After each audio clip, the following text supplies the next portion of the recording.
તમારા બ્રેનમાંથી એમને પસાર થઈ ગયો, જેમ માથામાંથી મોર પસાર થઈ જાય.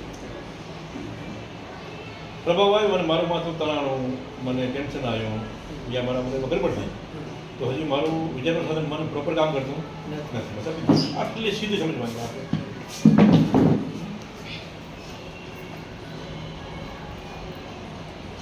આ યુનિવર્સલ જે માઇન્ડ છે એની અંદર જે આપણું માઇન્ડ છે ને, જે પોઝિટિવ થઈ ગયું. મતલબ યુનિવર્સલ જે માઇન્ડ છે એને માયા કહેવાય, અને આપણે અંદરનું જે મન છે એ વ્યક્તિગત મન કહેવાય. એ બેની વચ્ચે તાલમેલ, શું એ બેની વચ્ચે તાલમેલ. તો ધક્કા લાગેલા પરમાણુના, આમ ધક્કો લાગ્યો એટલે આમ થયું, આમ ધક્કો લાગ્યો એટલે આમ થયું. એ જે થયું એનો તમે મિનિંગ શું કાઢ્યો એ અગત્યની વાત.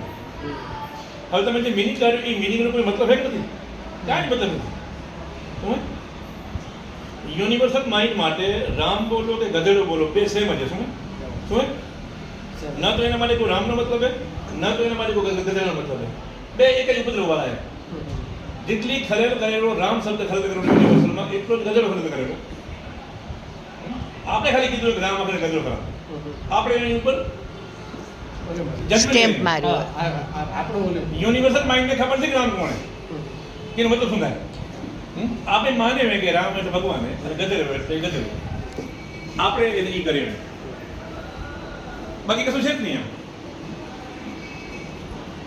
ને આવી જાત જાતની વિચારધારાઓ મગજમાં ઠોકીને આપણે જીવનને આકાર આપીએ છીએ અને બધા પોતપોતાની પીપળી વગાડી રાખે.